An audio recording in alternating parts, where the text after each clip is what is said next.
California's famed coastline, flattened and charred. The scale of this disaster hard to comprehend. Pretty devastating.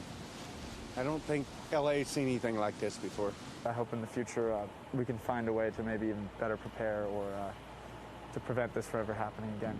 So how did an inferno sweep through suburban Los Angeles in the middle of winter?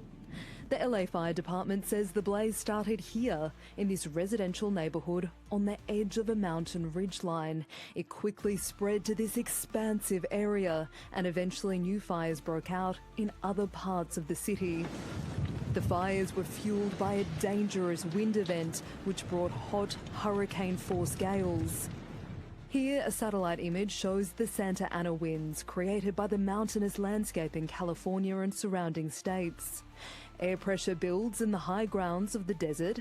The wind warms up as it descends the mountains and then speeds up as it passes through narrow canyons. Those gusts fanned flames that firefighters couldn't control. The fires will not stop while those winds are blowing. Santa Ana means devil wind for good reason. Another factor, extra dry conditions this year, an excess fuel load in the area.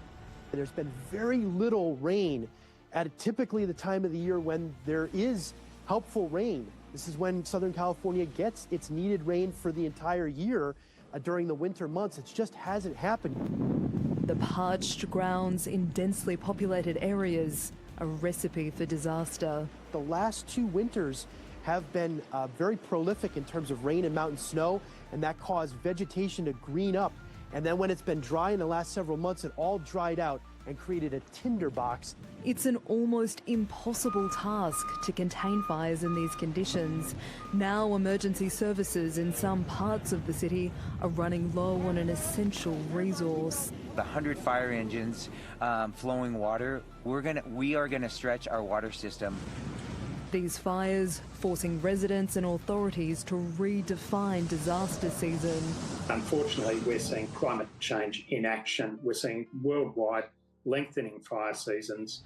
The global impacts of these fires still unfolding. Isabella Higgins, ABC News.